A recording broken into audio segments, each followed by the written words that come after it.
வணக்கம் and welcome to cinema matrix. இந்த வீடியோல எத பத்தி பார்க்க போறோம் அப்டின்னா, பிக் பாஸ் 8 வீட்டுக்குள்ள ஃபேட் மேன் வந்து போயிருக்கிறது எல்லாருக்குமே தெரிஞ்சிருக்கும். ஸோ அவரோட கண்டிஷன் இப்ப என்ன அப்டின்றத நம்ம டீடைலா பார்த்தலாம். அதுக்கு முன்னாடி நம்மளோட சேனல் நீங்க சப்ஸ்கிரைப் பண்ணாம இருந்தீங்கன்னா, சப்ஸ்கிரைப் பண்ணி சப்போர்ட் பண்ணுங்க.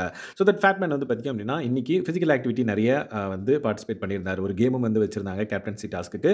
அதுலயும் வந்து அவர் பார்ட்டிசிபேட் பண்ணியிருந்தாரு. விச் மீன்ஸ் அவர் வந்து கொஞ்சம் ஓட வேண்டியதா இருந்தது. அண்ட் தென் மூவ் பண்ண வேண்டியதா இருந்தது. ஒரு இடத்துல இருந்து இன்னொரு இடத்துக்கு கேம்ல வந்து பார்த்தீங்கன்னா, இந்த ஆக்டிவிட்டீஸ்லாம் வந்து நடந்தது. அதுக்கப்புறம் வந்து பார்த்தீங்க அப்டின்னா, அவர் வந்து ஒரு இடத்துல வந்து உட்கார்ந்திருக்காரு. ஸோ தட் அந்த பர்ட்டிகுலர் இடத்துல ரொம்ப நேரமே உட்கார்ந்தனால, அவர்னால எழ முடியாத சூழ்நிலை ஏற்பட்டது. ஸோ தட் அவர் வந்து சாப்பிட்டுட்டே இருந்திருக்காரு. சாப்பிட்டு முடிச்சதுக்கப்புறம் சரி எழலாம் அப்படின்னு ட்ரை பண்றாரு. பட் அவர்னால எழ முடியல.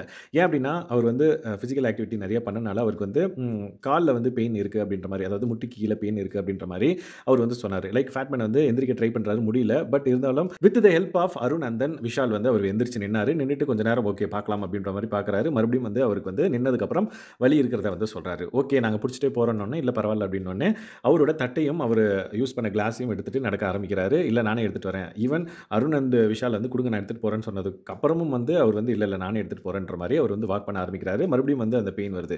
ஸோ அவர்னால வந்து நடக்கவே முடியல அப்படின்னே சொல்லலாம். ஏன்னா அந்த பிசிக்கல் ஆக்டிவிட்டினால அவருக்கு வந்து இம்பாக்ட் தான் வந்து அந்த பெயின் அப்படின்னே சொல்லலாம். அவர் வந்து பெயின் கில்லருக்கு வந்து ரெக்வெஸ்ட் பண்ணியிருக்கேன். அது வந்தா எனக்கு நல்லாயிருக்கும் அப்படின்றத சொல்லிக்கிட்டே இருந்தாரு. அண்ட் தென் கொஞ்ச நேரம் வாக் பண்ணி கொஞ்சம் தூரம் போனாரு. உடனே வந்து சப்போர்ட் தேவைப்படுதுன்ற மாரி அருணோட ஷோல்டர்ல வந்து பார்த்தீங்க அப்படின்னா, அவர் கை வச்சு கொஞ்ச நேரம் நின்னாரு. ஸோ தட் அவர் எந்த அளவுக்கு வந்து ஸ்ட்ரகிள் பண்றாரு அப்படின்றத நம்ம பார்க்கும்போது நம்மளுக்கே ரொம்பவே பாவமா இருக்குது அப்படின்னே சொல்லலாம். அண்ட் தென் முத்துக்குமரன் வந்து சொன்னாரு, "நீங்க செருப்பு போட்டு இப்ப நடந்துட்டு இருக்கீங்க. செருப்பு போடாம நடந்து பாருங்க. உங்களுக்கு ஏதாவது டிஃபரன்ஸ் தெரியுதா பார்க்கலாம்." அப்படின்ற மாரி அவரு சஜஷன்லாம் குடுத்தாரு. இல்ல நான் இப்போதைக்கு ரிஸ்க் எடுக்க விரும்பல. நான் பிளேஸ்ல அதாவது தூங்குற இடத்துக்கு போயிட்டு நான் வந்து இத ட்ரை பண்றேன். இப்போதைக்கு வேணான்னு சொல்லிட்டு செருப்பு போட்டே வந்து அவரு வாக் பண்றாரு.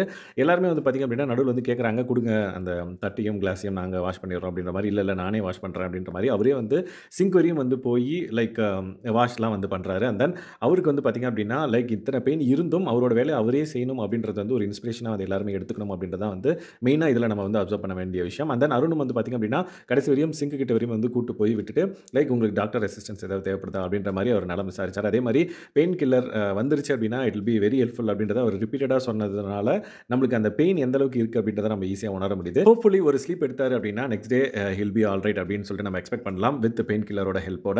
ஸோ தட் நாளைக்கு இவரோட ரியாக்ஷன் அண்ட் தென் இவரோட ஆக்டிவிட்டி எப்படி இருக்கு அப்படின்றத நம்ம அப்சர்வ் பண்ணுவோம். ஸோ இந்த மாதிரியான ஒரு உடல் அமைப்பை வச்சுக்கிட்டு சர்வை பண்றதே ரொம்ப கஷ்டம். பட் அவர் வந்து ஒரு கேம்ல இறங்கி விளையாடுறாரு அப்படின்றப்ப அவர பாராட்ட தான் செய்யணும். So that let's wait and watch என்னென்ன விஷயங்கள்லாம் வந்து நடக்குது அப்படின்னு சொல்லி இந்த மாதிரியான அப்டேட்ஸ் உங்களுக்கு வந்து பிடிச்சிருந்தது அப்படின்னா, நம்ம சேனல் இதுவரைக்கும் சப்ஸ்கிரைப் பண்ணாம இருந்தீங்கன்னா, சப்ஸ்கிரைப் பண்ணி சப்போர்ட் பண்ணுங்க. Thanks guys. பை.